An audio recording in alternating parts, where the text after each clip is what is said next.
Friends, कल 15 जून fathers day बहुत अच्छे से लोगों ने सेलिब्रेट किया।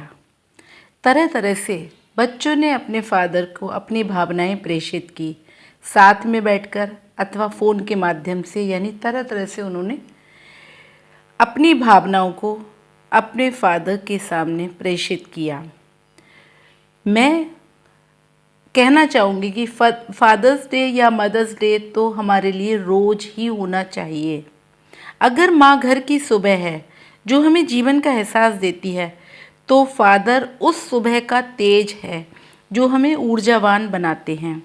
कल फादर्स डे पर तरह तरह से लोग अपनी भावनाओं का इजहार कर रहे थे, परंतु सच ये भी है कि वृद्ध व्यक्ति या पीले पड़े पत्तों के लिए गहरी संवेदनशीलता नहीं दिखाई देती है। तो तनिक सोचें, उनके सबसे निकटतम संबंधी यानी बच्चे भी उस माता पिता के पास ठहरना नहीं चाहते हैं और बहाना समय की कमी का बताते हैं। कहते हैं हमारे पास समय नहीं है, लेकिन वास्तविकता ये है कि वो बच्चे भी अपने बूढ़े माता पिता के पास रुकना पसंद नहीं करते हैं।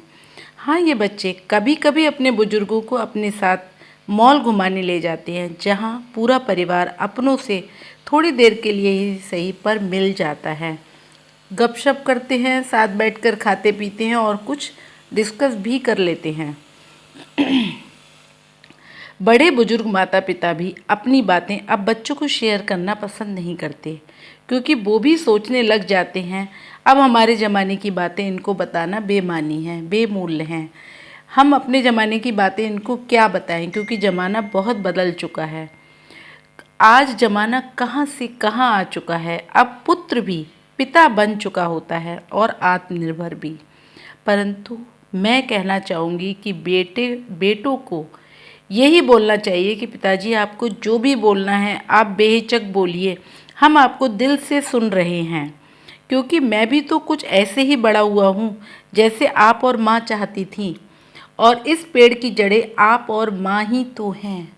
बड़े बुजुर्ग ही तो हमारे इस परिवार की जड़ें हैं।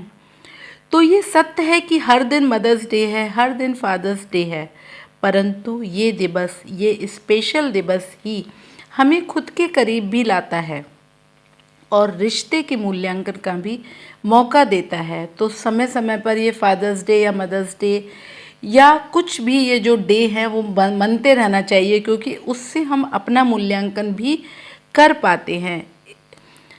स्पेशल दिनों को इसलिए मनाते रहना चाहिए। जब हम अपने माता पिता में दुनिया का सबसे अच्छा इंसान पाते हैं, तो फिर घर में ही गुडनेस का दार्शनिक और व्यवहारिक दर्शन भी कर लेते हैं।